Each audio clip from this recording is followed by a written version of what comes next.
You're listening to Rocket Night. Hi, Cherise. This is Lester Chambers of the legendary Chambers Brothers. I'd like to thank you from the bottom of my heart for caring for musicians and letting the whole entire world know we rock at night.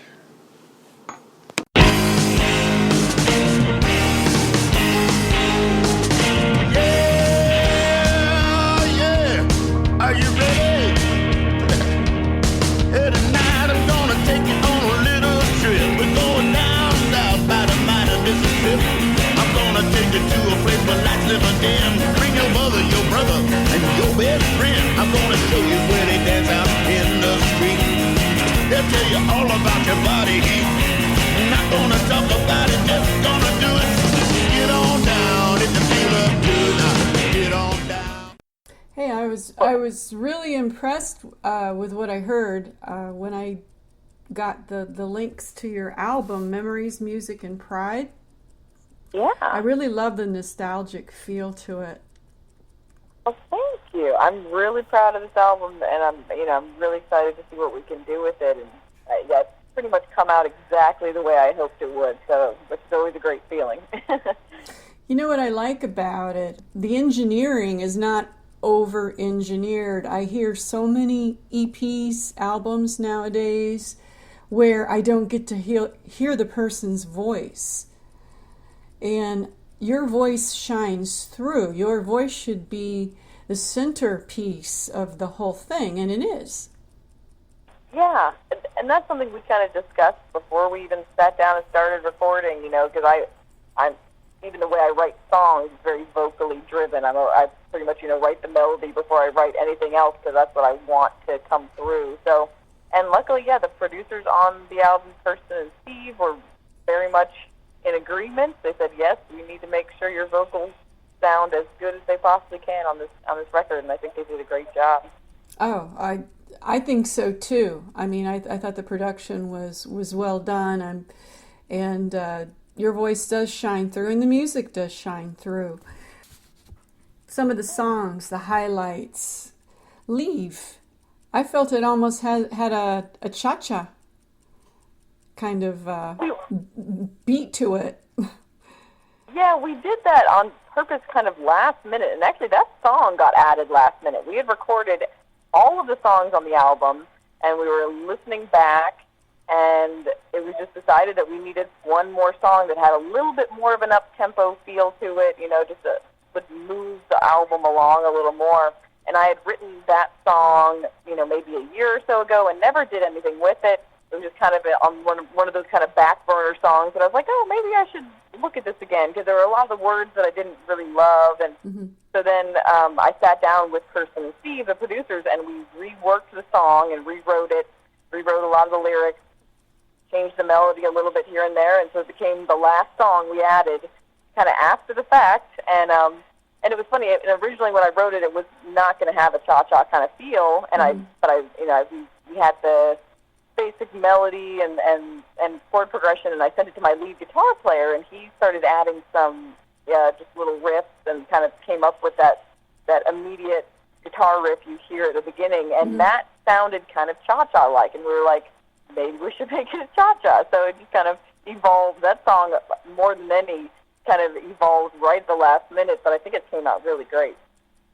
I agree. It's funny. It's almost like a lost gem when you revisit something that you wrote a long time ago, and I really liked it. I think it stood out. Yeah. Glad that we went back and added it at the last minute, because it was not originally among the songs we were going to put on there, and so I'm glad. I feel like it does add an extra little something. It sounds a little different than a lot of the songs. With all of my songs, I don't want any of them to sound the same, like the same song over and over. And that one especially, I feel like it's just its own little thing right there in the album. Yeah, that stood out. Your single, I Just Don't Care Anymore, that too has kind of a 50s feel. That's why I kind of get the hint of nostalgia, the whole Patsy Cline influence throughout the whole thing.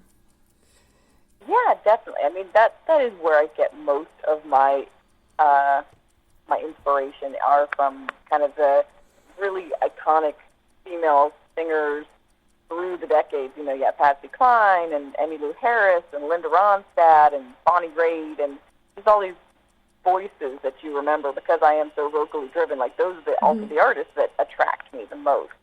The people who have these voices that are just unmistakable and have just carried through no matter what show I play. Like, you can always play a Patsy Cline song and the person in the audience loves it. You know, it doesn't matter what kind of music they love.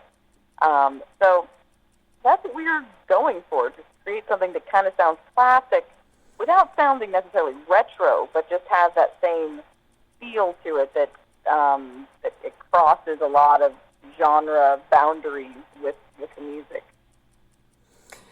I Want to Be a Cowboy, the yodeling. When did you start yodeling and why?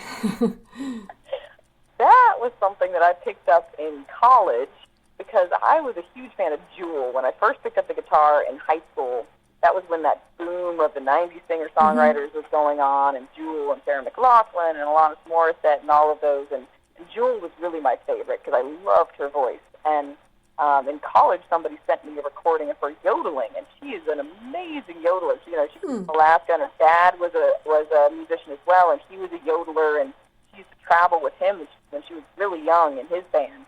And so she's an amazing yodeler. Somebody sent me this recording of her doing this crazy acrobatic yodeling song, and I was just so impressed. You know, and she had been one of my idols when I was first starting out, and so I was like, I want to learn how to do that. And so I just basically sat on a summer away from college, or when I was at home, I pretty much just sat in my room listening to yodeling for like 3 months and trying to figure out how you do it. And eventually, you know, and now it's been about 10 years that I've been yodeling, so I've refined it over the years.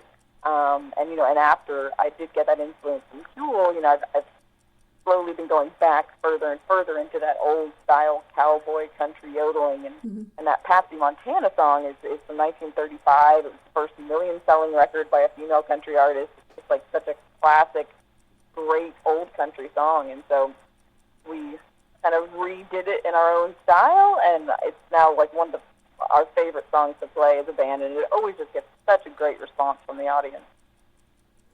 I love it. And I do like that, the yodeling. It is kind of a lost art.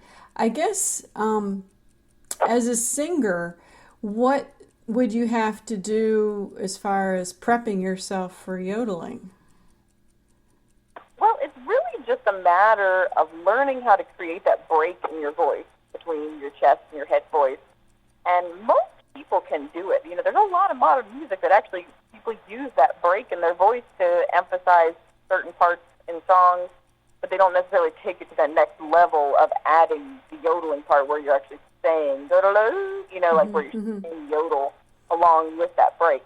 So it's really just a matter of getting that break, and once you have it, it just takes some practice getting your tongue involved too and coordinated to say the right things. And, you know, it's not as hard as it sounds, and I think it's just one of these, it is kind of a lost art that people don't put it into music these days. It's just fallen out of favor, and so it's really fun to bring it back into shows, and because it surprises people and they don't expect it, and they might not even think they like yodeling. But once you throw a song like that at them, pretty much everyone's a fan by the end. I think when people think of yodeling, they think of the Sound of Music and being in Austria or something. Exactly, I know. They don't think of it as being just this like fun, energetic kind of vocal acrobatics that it can be. It does. I think it gets a little bit of a bad rap because nobody does it anymore these days. But it's really fun, and we always, the song always goes over so well. Speaking of singing, when did you discover you had a voice?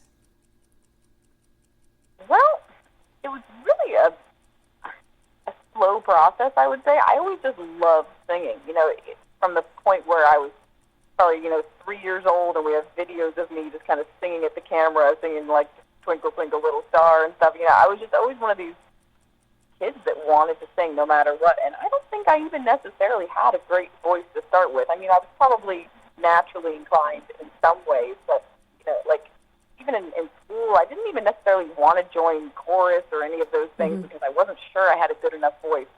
But I was just persistent, and I would just sing everywhere, all the time, in the car, in the shower, wherever I could. And, I grew up around, both of my parents were singers and played guitar, and so I would, they would be up on the weekends singing and harmonizing and all these great old songs from the 60s and 70s, so I had a lot of musical influence from them. And it was just, a slow progression of me just always wanting to sing and finally picking up the guitar when I was in high school and wanting to write songs after I just learned a few chords. And just over the years, it's just become a better and better instrument for me. And, I've never even taken any vocal lessons to speak of. I took a few lessons one time and quit pretty quickly because I'm not very good at practicing what other people want me to practice. So it's just, it's just what I've always been inclined to do. So you just have the natural ability, and I guess you just kind of trained it, probably, like you said, singing along with records and emulating other people. Yeah, I really think that the voice is more easily trainable than people sometimes think, that if you just have some persistence with it and, just sing along with other people who are singing in pitch, and that it does progress over the years. Now, you do a lot of gigs. It looks like, wow, I mean, you've done a lot of touring. Is there any regime or any kind of prep that you do for your throat or for your voice since you're out there all the time? Not really. And I find, I'm not saying that I shouldn't, but but I find that as long as I am singing, on a regular basis, sometimes every day, sometimes every other day, it really keeps my voice in shape. It's when I take a break for a couple weeks from gigs that then, it's a little harder to get back in and sing those 4-hour shows.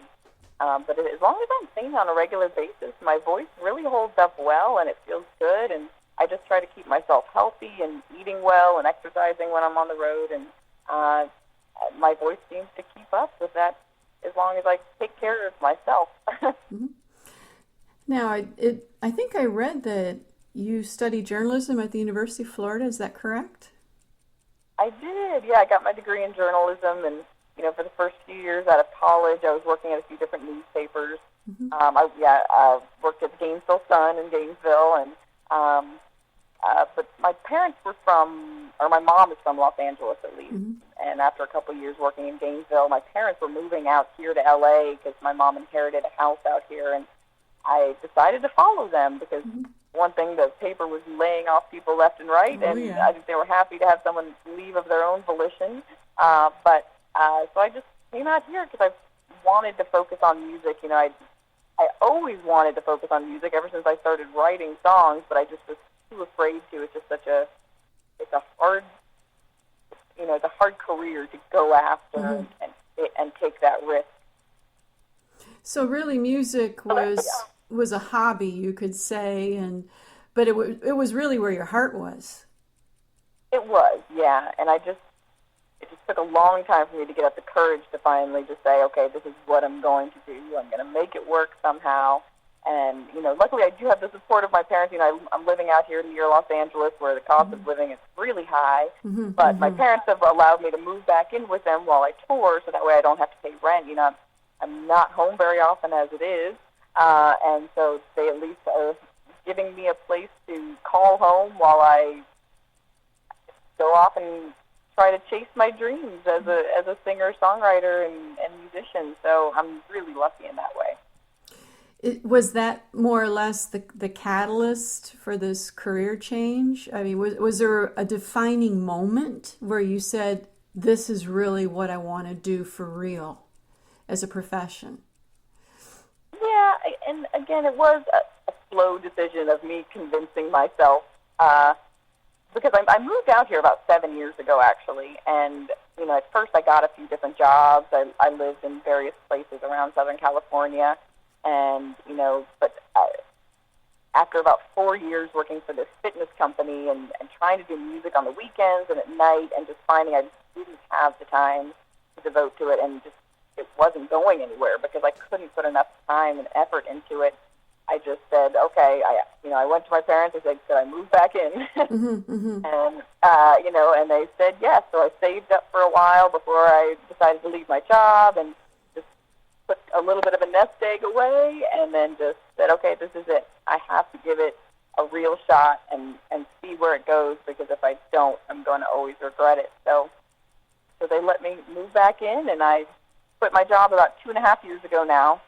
And so I've been full-time for about 2.5 years, just touring in as much as I possibly can, and it's getting better and better every time I go out and play more shows. And, with this new album, I'm so excited to see where it goes, because I feel like this is absolutely the best thing I've ever created, and I'm so excited to see what happens. Now, when you tour, do you bring the whole band with you or just your guitarist? How is it when you travel around the country? Well, most of the time it's just me and my guitar. Oh, that's it? A lot of shows solo, and because at this level, it's hard to make enough money to bring other people along. I have done some tours where I've brought my guitarist. I used to tour sometimes with a bass player too, and I've done a couple tours with my whole band. And actually, right when the album comes out, I'm going to take the whole band back with me to Texas in November, do a bunch of shows out there, because I've gotten some good connections out in Texas.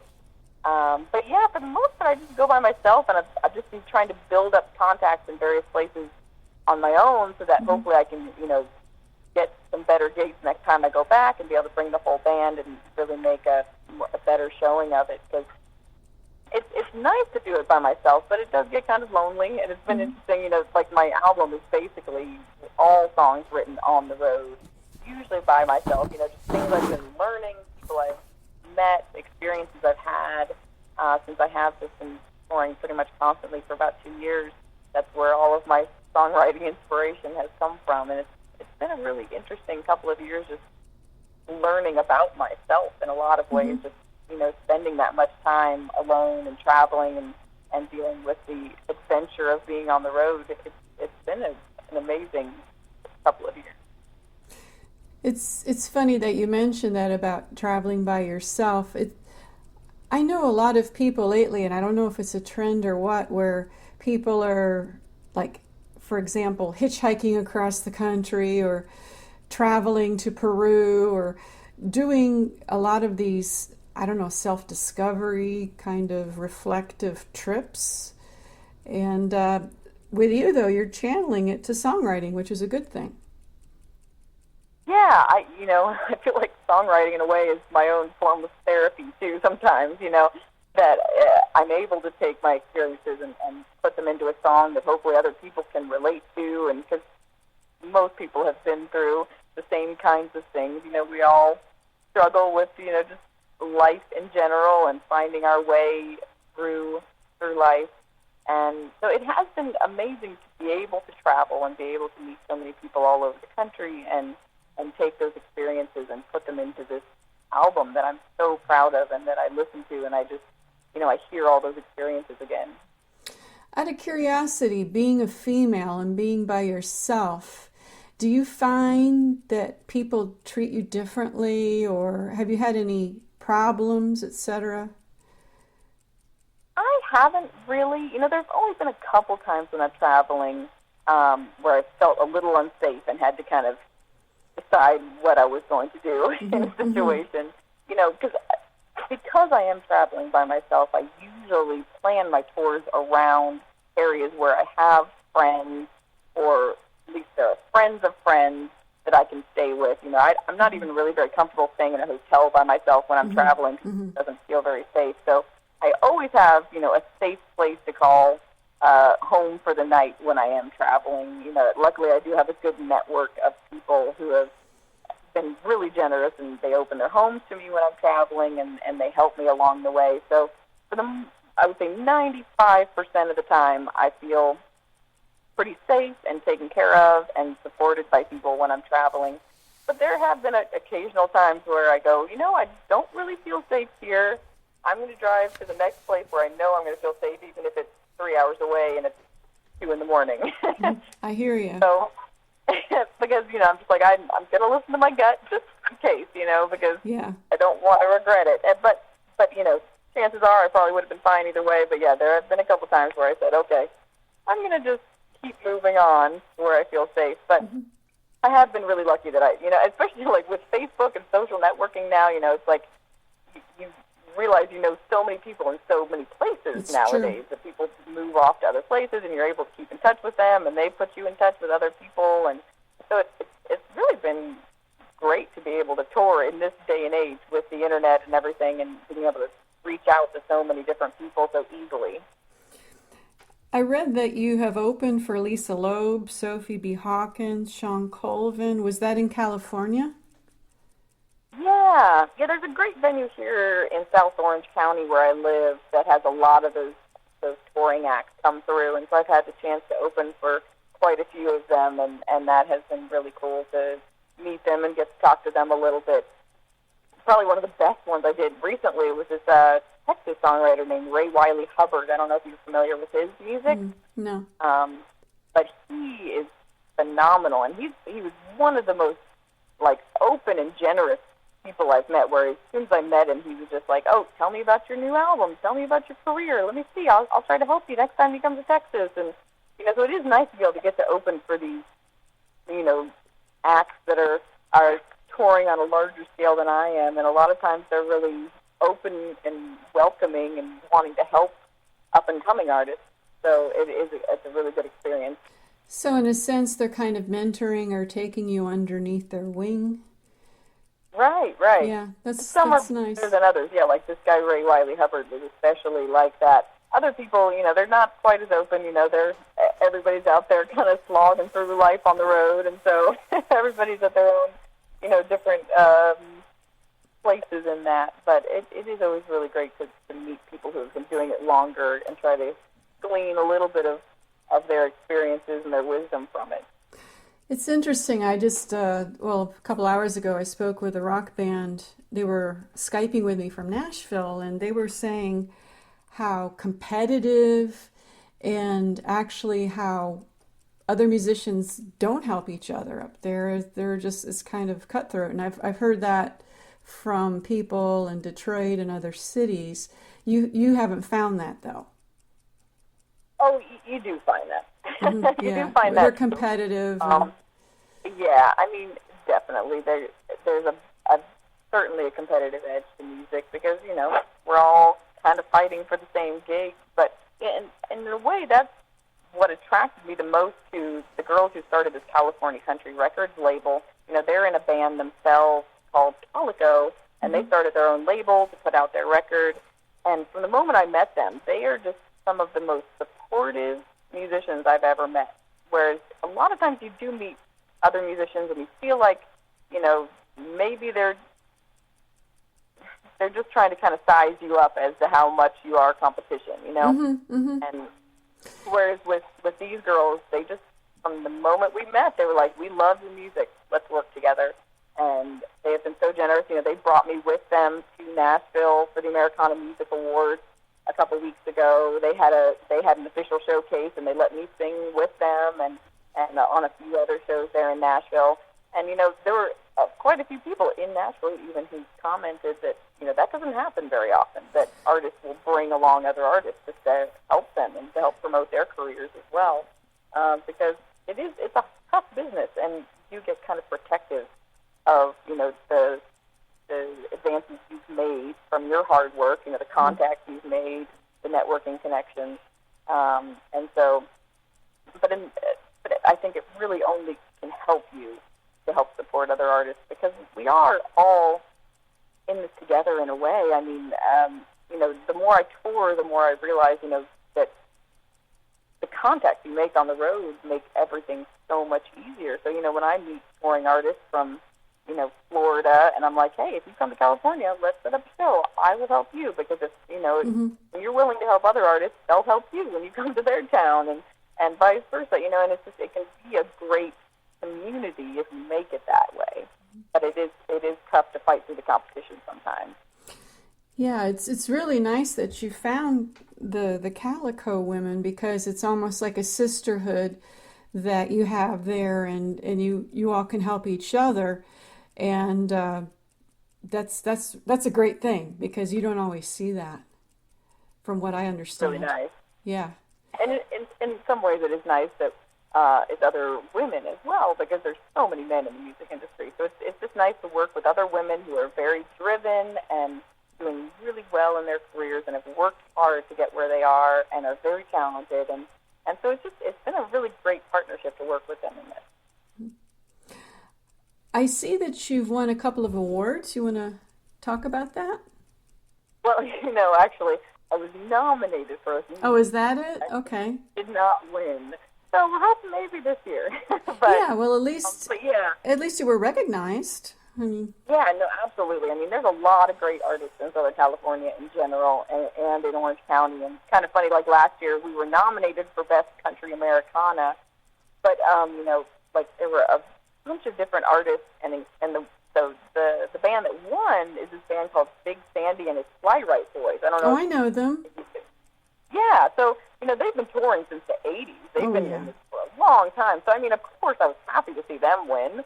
They've been doing this a lot longer than I have. So it was kind of a strange pool of artists in the country Americana genre, because some really great acts have come out of Orange County. Right. So it's great to see them win. So it was absolutely an honor just to be nominated, as they say. So that is one of the parts about being in California is that there's a lot of talented people out here. So the competition is pretty stiff for these kinds of award shows and whatnot. But it's really great to be out here and to be able to make the kind of connections you can as well. So I've noticed a trend in Americana and just music in general. I think people are wanting to hear real acoustic instruments and real voices. They're kind of tired of the auto-tuned voices and all the electronic gadgets. What are your thoughts on this?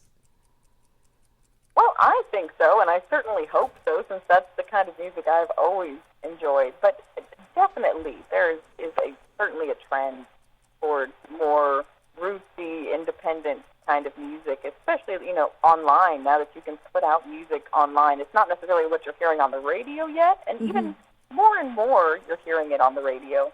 But I really do feel like there's such a community online for roots Americana kind of music, and like there's Jason Isbell getting the top country album out of nowhere. Not really out of nowhere, but it wasn't expected.